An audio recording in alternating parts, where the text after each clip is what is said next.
نازل ہونے سے پہلے دنیا کے اندر انسان موجود تھا، انسان کی شکل و صورتیں موجود تھی، دماغ میں بھیجا بھی موجود تھا، لیکن اگر آپ ان کے کرتوت کو سنیں گے، ان کے کارناموں کو آپ دیکھیں گے، ان کے حرکات کو دیکھیں گے تو آپ کے رونگٹے کھڑے ہو جائیں گے. یہ تو درندے سے، بھیڑیے سے بدتر بن چکے تھے. ان کے دل کے اندر انسان کا دل موجود تھا بظاہر، لیکن اصل میں یہ بھیڑیے سے بدتر بن چکے تھے. یہاں تک کہ اگر میں اور آگے بڑھ کر کہوں، یہ خنزیر سے بھی زیادہ پلید بن چکے تھے. اس لیے کہ ان کے پاس کوئی طور طریقہ نہیں تھا، انصاف نہیں تھا. ہر آدمی ایک دوسرے کے خون کا پیاسا تھا. وہ کتنا خطرناک انسان ہوگا جو اپنی بیٹی کو زندہ دفن کر دیتا ہوگا. غور کرنے کی بات ہے، یوں چلے جانے کی بات نہیں ہے. اللہ قرآن میں کہا وَإِذَا الْمَوْءُودَةُ سُئِلَتْ بِأَيِّ ذَنبٍ قُتِلَتْ، ان بیٹیوں سے پوچھا جائے گا قیامت کے دن جنہیں قتل کر دیا گیا، جنہیں درگور کر دیا گیا، جنہیں زندہ دفنا دیا گیا، کیا جرم تھا، کس جرم میں وہ قتل کی گئی. اللہ تعالیٰ نے یہ قرآن کے نازل ہونے سے پہلے کا نقشہ بیان کیا. اگر درندوں کو دیکھنا چاہتے ہو تو یاد رکھو، اگر درندے سے بھی خطرناک لوگوں کو دیکھنا چاہتے ہو تو یہ انسانی شکل میں جو نظر آ رہا ہے یہ دیکھ لو. جن کے یہاں عورتوں کی کوئی عزت نہیں تھی، نکاح کے بغیر عورتوں کو رکھنا اور اپنے ظلم کے سائے میں رکھنا. جب قرآن مقدس کو پڑھیں گے تو ہمیں معلوم ہوگا کہ اس وقت کے حالات کتنے خطرناک تھے. اور کون نہیں جانتا، سب سے بڑی پلیدگی ان کے یہاں یہ تھی کہ انہوں نے عقل ہونے کے باوجود عقل کا غلط استعمال کر کے ایک خدا کے بجائے، ایک خالق کے بجائے، ایک رب کے بجائے کئی خدا کو اس نے پوجنا شروع کر دیا اور اتنا گر گئے، اتنے ذلیل ہو گئے، اپنے سے زیادہ اہمیت ایک پتھر کو دیا، اس کے سامنے جھکنا گوارا کر لیا. یہ انسان جب اللہ تبارک و تعالیٰ سے دور ہوا تو درندے سے بھی بدتر بن گیا، بلکہ ایک کتا اور خنزیر سے بھی بدتر بن گیا. کم سے کم کتا خنزیر تو یہ سمجھتا ہے کہ میں بے جان سے افضل ہوں، میں پتھر سے افضل ہوں، وہ تو بے جان ہے، مجھ میں جان ہے. لیکن یہ انسان کو کیا ہو گیا تھا، یہ انسان کئی پتھروں کو پوجنے لگے تھے. کوئی سورج کو پوج رہا ہے، کوئی چاند کو پوج رہا ہے، کوئی سمندروں کو پوج رہا ہے. عجیب تماشا لوگوں نے بنا دیا تھا. جب آدمی کی عقلیں ماری جاتی ہے تو پھر یہی سب ہوتا ہے. جب اللہ سے رشتہ ٹوٹتا ہے تو آدمی کہیں کا نہیں رہ جاتا. آپ ان کے کرتوت دیکھو گے کانپ جاؤ گے، کیونکہ انسان کے اندر نفس ہے، نفس ہمیشہ غلطی کی طرف ابھارتا ہے. یہ وہی کرے گا جس سے صرف اسے مزہ ملے. اگر کسی سے مال حاصل کرنے میں انہیں جو کچھ قدم اٹھانا پڑے اسے برداشت کرے گا، بے حیائی کرنی پڑے یہ کرے گا، کیونکہ اس سے مال حاصل کرنا ہے. حلال ہو یا حرام ہو، جھوٹ ہو، دھوکہ دھڑی ہو، کیسے بھی ہو، یہ مال کا لالچی جب بنتا ہے تو کسی کی عزت کو نہیں چھوڑتا. اور جب اسے بھوک لگتی ہے اور انسانیت نہ ہو، انسانیت کی پہچان نہ ہو، صرف اپنے آپ کو پہچانتا ہے تو دوسرے کا خون کرنے لگتا ہے. معاشرہ بھرا پڑا ہے ایسی تصویر سے. آج کل اخلاق اتنے گر چکے ہیں، آدمی پیسے کے بدلے میں اخلاق کو بیچتا جا رہا ہے. بد اخلاق سے بد اخلاق آپ کو مل جائیں گے. نمازی ہوگا لیکن بد اخلاقی کوٹ کوٹ کر بھری ہوئی. دل کے اندر کدورت اور کینہ اس طرح بیٹھ گیا ہے، اس طرح جم گیا ہے، پتھر توڑا ٹوٹ جائے گا، لیکن انسان کے دل سے وہ جو دل کے اندر جو کینہ اور بغض اور حسد اور دشمنی اور عداوت بیٹھی وہ نکلنے کا نام نہیں لے رہی. یہی ہو چکا تھا جب تک ان کا تعلق قرآن سے نہیں تھا. یہی وہ قرآن مقدس ہے. جب یہ قرآن مقدس کا نزول ہوتا ہے اللہ تبارک و تعالیٰ نے ان انسانوں کی زندگیوں کو بدل دیا, عورتوں کو مقام ملا ہے, سب ایک خدا کے در پر آ گئے اور سب نے کہا یقیناً اگر خدا ہوگا ایک ہی ہوگا. سب نے کلمہ پڑھا لا الہ الا اللہ وحدہ لا شریک لہ, اللہ کے سوا کوئی عبادت کے لائق نہیں, اس کا کوئی شریک نہیں. جب ایک در پہ آتا ہے تو قرآن پڑھتا ہے, قرآن کہہ رہا ہے الف لام میم ذالک الکتاب لا ریب فیہ ھدی للمتقین, یہ وہ کتاب ہے, یہ وہ کلام ہے جس میں کوئی شک نہیں ہے, یہ وہ کلام ہے. اللہ نے قرآن میں جب کہا یا ایھا الناس قد جاءتکم موعظۃ من ربکم وشفاء لما فی الصدور, اے لوگو میں نے قرآن مقدس کو نازل کیا ہے, اس کی ایک ایک بات میری طرف سے نازل کی گئی ہے, بلکہ اس کا تکلم کرنے والا میں ہوں. اگر تم اس پر عمل کرو گے تمہیں جسمانی شفا بھی ملے گی, روحانی شفا بھی ملے گی, تم انسانیت کے بڑے اعلیٰ درجے پر پہنچ جاؤ گے. جب قرآن نے بیان کیا وَلَقَدْ كَرَّمْنَا بَنِي آدم, سب سے پہلے اللہ نے قرآن مقدس میں اس وقت کے لوگوں کو کہا اگر کسی کا مقام و مرتبہ ہے اس روئے زمین پر وہ بیل بکروں کا نہیں ہے, وہ بیل بکروں کا بعد میں ہے, اونٹ کا بعد میں ہے, چرند پرندوں کا بعد میں ہے, حیوانوں کا بعد میں ہے, ارے بے جان چیزوں کا بہت بعد میں ہے. کس کے سامنے جھکنے لگے ہو؟ میں نے تمہیں عزت عطا کی ہے. بنی آدم کو سب سے زیادہ اس روئے زمین پر 18,000 مخلوقات ہیں, سب سے زیادہ اگر کسی کو ہم نے عظمت دی ہے وہ انسان ہے. اللہ قرآن میں کئی قسمیں کھانے کے بعد کہتا ہے والتین والزیتون وطور سینین وهذا البلد الامین لقد خلقنا الانسان فی احسن تقویم, کہ ہم نے انسان کو اچھی شکل و صورت میں ڈالا. پھر اللہ تعالیٰ مخاطب کر کے کہتا ہے یا ایھا الانسان ما غرک بربک الکریم, کہ اے انسانوں تجھے اپنے رب سے کس نے دھوکے میں ڈال دیا. الذی خلقک فسواک فعدلک, دیکھو تو اپنے رب کو جس نے تجھے پیدا کیا, برابر برابر پیدا کیا, خوبصورت بنایا. فی ای صورت ما شاء رکبک, جس کو جس صورت میں چاہا اللہ تبارک و تعالیٰ نے پیدا کر دیا. اللہ تبارک و تعالیٰ نے جس شکل و صورت میں چاہا پیدا کیا اور اس طرح مختلف پیدا کیا, اتنی صورتیں بنا دی. اللہ کی قسم کروڑوں انسان آج تک دنیا میں پیدا ہوئے اور آئندہ بھی پیدا ہوں گے, کسی ایک کی صورت دوسرے سے مکمل نہیں ملتی. آپ غور کریں, اللہ قرآن میں کہتا ہے وَفِي أَنفُسِكُمْ أَفَلَا تُبْصِرُونَ, اگر تم مجھے پہچاننا چاہتے ہو اپنے آپ میں غور کر لو, مجھے پہچان لو گے. افلا تبصرون, کیا تم دیکھتے نہیں ہو؟ اپنے آپ کو دیکھو. جس زبان سے تم بولتے ہو یہ زبان میں نے پیدا کی ہے. تم اپنی زبان کو نکالو, ساری دنیا کی زبان کو نکالو, تمہاری زبان تمام دنیا سے الگ ہوگی. کسی کی زبان کسی سے نہیں ملتی. یہاں تک کہ اللہ نے کہا آواز بھی میں بدل کے رکھ دوں گا, ایک آدمی کی آواز دوسرے سے بالکل نہیں ملتی ہے. مشابہت آپ کہہ سکتے ہیں, طرح کہہ سکتے ہیں, لیکن سیم ویسا ہی نہیں کہہ سکتے. اللہ تبارک و تعالیٰ نے کہا میں نے جو ناک دیا ہے, مثال کے طور پر جو قاری صاحب کی ناک ہے, پوری دنیا میں اس طرح ناک آپ نہیں دکھا سکتے ہیں. یہ اللہ کی قدرت نہیں تو کیا ہے. ایک آنکھ لاؤ اور آنکھ کے اندر جو پرنٹ کیا ہوا اللہ تعالیٰ نے جو تصویر بنائی ہے وہ ایک آنکھ دوسرے سے نہیں ملتی ہے. پاسپورٹ کو اسی سے بنایا جاتا ہے, آنکھ کی تصویریں لی جاتی ہیں. اور چھوڑو, آنکھ میں تو نظر نہیں آتی, اپنے جو انگلیوں پر جو نشانات ہیں یہ نشانات تک کو اللہ نے الگ بنا دیا. اسی کو قرآن نے کہا وفی انفسکم افلا تبصرون. اب تو مان جاؤ, اب پلیدی سے نکلو, شرک سے نکلو, کفر سے نکلو اور کہو ایک اللہ سب کچھ اکیلا کرتا ہے. وہی انسان کو بھی پیدا کرتا ہے, جانور کو بھی پیدا کرتا ہے. جب مجھے اللہ نے مقام دیا میں کیوں جھکوں کسی پتھر کے سامنے, میں کیوں جھکوں کسی سورج کے سامنے, میں کیوں جھکوں کسی درخت کے سامنے, شجر کے سامنے, سمندر کے سامنے. میں صرف اور صرف جھکوں گا جو میرا کریٹر ہے, خالق ہے اور رب ہے.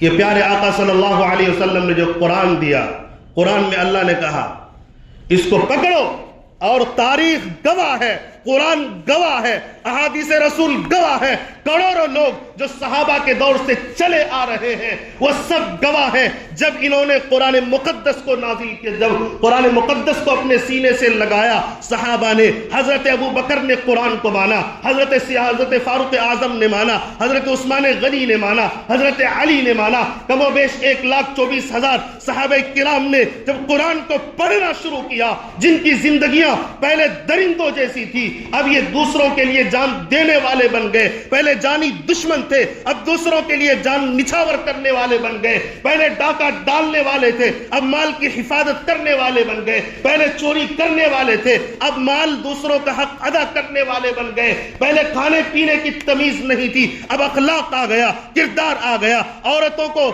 بے عزت کیا کرتے تھے، اب عورتوں کے سر پر چادر اڑانے والے بن گئے۔ اور قرآن نے اعلان کیا، اولئک الذین امتحن اللہ قلوبہم للتقوی لہم مغفرۃ واجر عظیم، کہ یہ وہ لوگ ہیں جن کے دلوں کو اللہ نے تقوی کے لیے خالص کر لیا۔ قرآن نے ایک درندہ صفت انسان کو زمین سے اٹھایا، بلکہ زمین سے بھی زیادہ پستی میں گئے گزرے انسان کو اٹھایا، اس مقام پر پہنچایا۔ اللہ نے قرآن میں کہا، اولئک هم المفلحون، یہی لوگ کامیاب ہیں، اولئک هم المہتدون، یہی لوگ ہدایت یاب ہیں، اولئک هم الراشدون، یہی لوگ سمجھدار ہیں، اولئک هم الفائزون، یہی لوگ کامیاب ہے۔ یہ قرآن نازل ہوا، قرآن کو سینے سے لگایا تو زندگیاں تبدیل ہو گئی۔ یہ قرآن مقدس کے اندر اللہ تعالیٰ نے تاثیر رکھی ہے۔ واقعات سنتے ہیں، غور نہیں کرتے۔ صحابہ کی زندگیاں اسلام لانے سے پہلے، قرآن کو ماننے سے پہلے کس طرح تھی اور اب کیسی ہے؟ جب قرآن کو مانا، ایسے مقامات پر پہنچے، نبی نے فرمایا، اصحابی کالنجوم بأیہم اہتدیتم، کہ میرے صحابہ ستاروں کی طرح ہے۔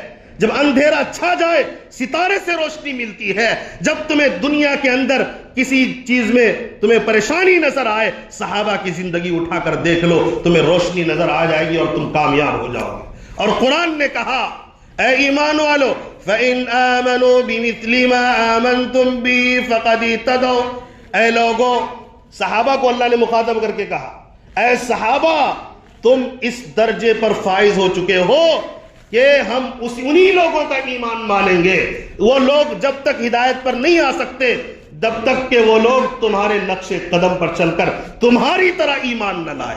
اللہ نے ایمان کو مثال بنا دیا۔ وہ صحابہ جن کی کوئی حیثیت نہیں تھی قرآن پکڑنے سے پہلے، قرآن چھونے سے پہلے، قرآن کو ماننے سے پہلے، اب یہ حیثیت ہو گئی۔ جو صحابہ کی زندگی اپنائے گا، اللہ اس کی زندگی کو چمکا دے گا۔ تو یہ اللہ تبارک و تعالیٰ نے قرآن کے ذریعے سے لاکھوں کروڑوں انسانوں کی زندگیوں کو بدل دیا۔ آج کل جو تھوڑی سی رحمت نظر آتی ہے، تھوڑی سی سکون نظر آتی ہے، چاہے وہ کسی بھی دھرم سے تعلق رکھتا ہو، اگر کسی کو کوئی تعلیم ملی ہے انسانیت کی، وہ قرآن مقدس کے نازل ہونے کے بعد ملی ہے۔ قرآن نازل ہونے سے پہلے تو آدمی تھا ہی نہیں۔ قرآن نازل ہوا، سینے سے لگایا، آج مانا، جس نے مانا، جو جتنا قریب ہو گیا، اللہ اس کے مقام کو اتنا بلند کر دیا۔ آج دنیا انہیں اپنے سروں پر بٹھاتی ہے۔ جب قرآن کو حفظ کر لے، آدمی اپنا لہجہ بدل کر بات کرنے لگتا ہے۔ جس سے پہلے ارے ترے سے بات کرتا تھا، اب حافظ ہو گیا، قرآن کو اپنے سینے میں بسا لیا۔ اب ماں باپ بھی اپنے بچوں کو آپ کہہ کر پکارتے ہیں۔ یہ قرآن مقدس کی شان ہے۔ اور بیٹے بڑے ہیں عمر میں، لیکن قرآن سینے میں نہیں، انہیں ارے ترے کہا جاتا ہے، لیکن وہی بیٹا چھوٹا سا بچہ ہے لیکن قرآن کو پڑھ لیا۔ اب بچے بھی لہجے بدل کر بات کرتے ہیں، اس لیے کہ اس کے سینے میں اللہ نے قرآن کو ڈال دیا۔ مجھے بڑی خوشی ہوتی ہے، کہیں کا کلچر ہو یا نہ ہو، لیکن بہار والوں کی کلچر یہ ہے، جب قرآن سینے میں اترے گا، آدمی ماں باپ کا لہجہ، رشتہ داروں کا لہجہ بدل جاتا ہے، تم سے آپ میں تبدیل ہو جاتا ہے۔ یہ بہار والوں کی شان ہے۔ قرآن کی وجہ سے لوگ اپنے بچوں کی عزت کرتے ہیں۔ یہ قرآن اس کے سینے میں آ گیا ہے۔ اور اس سے زیادہ جب قرآن کی تفسیر کو پڑھا اور عالم بن گیا، اور سارے لوگ اسے آنکھوں پر، پلکوں پر بٹھانے کے لیے تیار ہیں، عزتیں عطا کر رہے ہیں۔ اور اپنا امام بناتے ہیں، اپنے مدرسوں کا استاذ بناتے ہیں اور اپنا اسٹیج سجا کر ان کی باتیں سننے کے لیے بےتاب رہتے ہیں۔ یہ قرآن مقدس کی شان نہیں ہے تو اور کیا ہے؟ اس لیے اگر میں یہ چاہتا ہوں کہ مہینہ جو آ رہا ہے، بڑا مبارک مہینہ آ رہا ہے ہمارے سامنے، اس مبارک مہینے سے پہلے آج یہ طے کر کے اٹھو، دنیا کا کوئی علم میں سیکھوں یا نہ سیکھوں لیکن قرآن میں ضرور سیکھ کر مروں گا۔ کم سے کم میں اتنا تو سیکھ لوں قرآن مقدس کو کہ جب امام سورہ فاتحہ پڑھے مجھے اس کا معنی تازہ ہو جائے، جب میں نماز پڑھوں، اللہ کا ذکر کروں، قرآن کی تلاوت کروں، میں سمجھ رہا ہوں کہ میں کیا پڑھ رہا ہوں۔ اتنا تو ہم کر ہی سکتے ہیں۔ صحابہ کرام نے جان دے دے کر صحابہ کی زندگی کو اٹھاؤ، جو اس روئے زمین کی سب سے مقدس جگہ تھے لوگوں، صحابہ نے خون کا ایک ایک قطرہ بہایا۔ حضرت عمر فاروق کو شہید کیا گیا، مسجد نبوی میں مصلی پر شہید کیا گیا۔ حضرت عثمان غنی کو قرآن پڑھتے پڑھتے شہید کیا گیا۔ حضرت علی رضی اللہ عنہ کو مسجد میں نماز کے لیے جاتے ہوئے شہید کیا گیا۔ حضرت حسین رضی اللہ عنہ کو شہید کیا گیا، میدان کربلا کے اندر، جہاد کے اندر شہید کیا گیا۔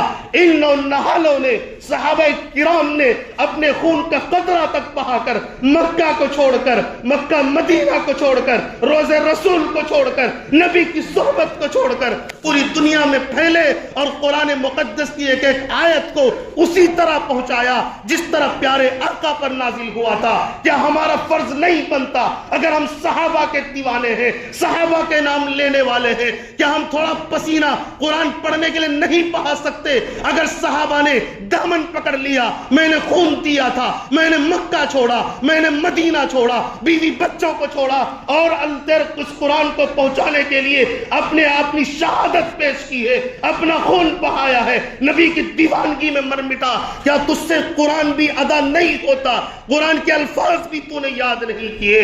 میرے دوستو بزرگوں، بتائیے ہمارا کیا جواب ہو؟ بے حس نہ بنے، بے درد نہ بنے، بے غیرت نہ بنے، نہ ایسے لوگوں کا انسانیت میں بھی مقام نہیں ہے اور اللہ اور اس کے رسول میں تو مقام ہی نہیں ہے۔ باحث بنے، باغیرت بنے اور اپنے اندر شعور کو بیدار کریں۔ قرآن مقدس سے جو جڑے گا اللہ اس کو بلند کر دیتا ہے۔ ہمیں سکھائی، ہمیں قرآن نے کیا سکھایا؟ ہمیں قرآن نے جو کچھ سکھا دیا اب کوئی کتاب ہمیں سکھا نہیں سکتی۔ قرآن نے سب سے بڑی بات ہمیں سکھائی، توحید سکھائی، شرک کی پلیدی کو بتایا، کفر کی پلیدی کو بتایا، نبی کے مقام کو بتایا، ہمیں نماز سکھایا، ہمیں روزہ سکھایا، ہمیں صدقہ سکھایا، ہمیں زکوٰۃ سکھایا، دوسروں کی ہمدردی سکھائی۔ ہمارے مقام کو قرآن مقدس نے بتایا، ماں باپ کے مقام کو قرآن مقدس نے بتایا، اور اللہ کے نبی پاک علیہ الصلوۃ والسلام نے تفسیر کر کے احادیث میں جو کچھ بتایا اس کی اہمیت کو قرآن بتاتے ہوئے کہتا ہے، ما آتاکم الرسول فخذوه وما نهاکم عنہ فانتہوا۔ رسول جو تمہیں دے اسے لے لو، جس سے منع کرے اس سے رک جاؤ، اسی کو حدیث کہتے ہیں۔ حدیث کی عظمت، نماز کی عظمت، زکوٰۃ کی عظمت اور اسی طرح دوسروں کے ساتھ ہمدردی کی عظمت، یہ قرآن مقدس کا پیغام ہے۔ سب سے پہلے قرآن نے سکھایا، بعد میں اگر کوئی لکھے قرآن کے بعد لکھا گیا ہے۔ یہی قرآن ہے جس میں ہمیں بتایا گیا، ان اللہ یأمر بالعدل والاحسان وایتاء ذی القربى وینہی عن الفحشاء والمنکر، کہ عدل کرو، انصاف کرو۔ ان اللہ یأمر بالعدل والاحسان، لوگوں کے ساتھ حسن سلوک کیا کرو، وایتاء ذی القربى، اور رشتہ داروں کو عطا کیا کرو، اور فرمایا وینہی عن الفحشاء والمنکر۔ اسی قرآن نے ہمیں بتایا فحش سے بچو، منکرات سے بچو، اور اسی طرح ظلم سے بچو۔ یہ قرآن کی تعلیم ہے میرے دوستو۔ جب قرآن نے تعلیم دی، صحابہ نے پوری دنیا کو تعلیم دی۔ بتائیے ہم صحابہ کے دیوانے ہیں کہ نہیں ہیں؟ صبح صحابہ کے عاشق ہیں نا بھائی؟ انشاءاللہ ہم قرآن یاد کرنے کے لیے پسینہ بہائیں گے، تھوڑا سا وقت روزانہ نکالیں گے انشاءاللہ۔ کوئی نکالے یا نہ نکالے، جو یہاں مجمع بیٹھا ہے، میں اللہ کا واسطہ دے کر کہتا ہوں، آپ اتنا قرآن ضرور سیکھ لو کہ آپ کو کم سے کم دیکھ کر پڑھنا آ جائے، اور جب کچھ آیتوں کا، کچھ سورتوں کا ترجمہ آپ سیکھ لیجئے کہ کم سے کم نماز پڑھیں تو نماز میں دل لگنے لگے۔ اور اس کی تیاری ابھی سے کرنی ہوگی. آج سے ارادہ کیا ہے, کل سے کسی آپ امام کے پاس جائیں گے, کسی عالم کے پاس جائیں گے, روزہ تھوڑا وقت دیں گے, یا اسی کو اپنے پاس بلا لیا, تھوڑا چائے وائے پلا دی, ان سے دوستی لگا لیا, کچھ ہدیے دے دیے, ان سے قرآن مقدس کے الفاظ کو سیکھیے. الفاظ کو سیکھنے والا بھی محروم نہیں رہے گا. یہی وجہ ہے ایک حافظ قرآن جب الفاظ کو سینے میں بساتا ہے, اللہ قیامت کے دن اس کو بھی نوازے گا, یہاں تک کہ اس کے ماں باپ کو بھی نوازے گا. ایک حرف پڑھو گے 10 نیکی ملے گی, اور کوئی بھی لفظ بولو دنیا کا, کسی پر کوئی نیکی کا کوئی وعدہ ہو یا نہ ہو, لیکن قرآن پڑھو گے, ایک حرف ادا کرو گے 10 نیکی ملے گی. الف لام میم کہیں گے, یہاں 30 نیکیاں مل گئی. الحمدللہ رب العالمین کہیں گے, جتنے حروف اسی حساب سے 10 نیکیاں جوڑ لیجئے. کتنی فضیلت کی بات ہے قرآن مقدس کو یاد کرنا. یہی وجہ ہے صحابہ نے, تابعین نے, اولیاء نے, بزرگان دین نے آج مدرسوں میں چھوٹے چھوٹے بچے صبح سے لے کر شام تک قرآن مقدس کو یاد کرنے میں گزارتے ہیں. اور یہ ملک ہند کتنا خوبصورت ہے ہمارا کہ یہاں بھی مدارس کے اندر بیٹھ کر رات دن قرآن پاک کی تلاوت کرتی ہے. پوری دنیا کو روح ملتی ہے, پوری دنیا کو طاقت ملتی ہے, پوری دنیا کے اندر سکون اور رحمت کو پہنچانے والے یہ قرآن مقدس کی تلاوت کرنے والے لوگ ہیں. کتنے پیارے بچے معصوم قرآن پڑھنے والے, صبح کو اٹھا تلاوت ہی تلاوت, ناشتہ کیا پھر تلاوت شروع, تھوڑی دیر آرام کر کے اٹھا, ظہر کے بعد تلاوت, عصر میں تھوڑا سا کھیلا, پھر مغرب بعد تلاوت, عشاء بعد تلاوت, آرام کیا, اٹھا پھر تلاوت. رات دن تلاوت سے قرآن مقدس پوری دنیا میں اپنی عظمت کو, جس طرح اپنی عظمت کو ظاہر کر رہا ہے, یہاں تک کہ پڑھنے والے کی عظمت کو بھی ظاہر کر رہا ہے. یہ دنیا کی روح کی طرح ہے. قرآن اٹھا, اللہ کی قسم اسی دن قیامت آ جائے گی. قرآن باقی ہے, دنیا کا نظام باقی ہے. اس لیے وقت سے پہلے اس قرآن مقدس کو سنبھال لیجئے, اپنے سینے میں بسا لیجئے. اللہ تبارک و تعالی ہم تمام کو عمل کی توفیق عطا فرمائے. قرآن مقدس سے محبت اور عظمت کی توفیق نصیب فرمائے. دعائے صحت کی اپیل ہے.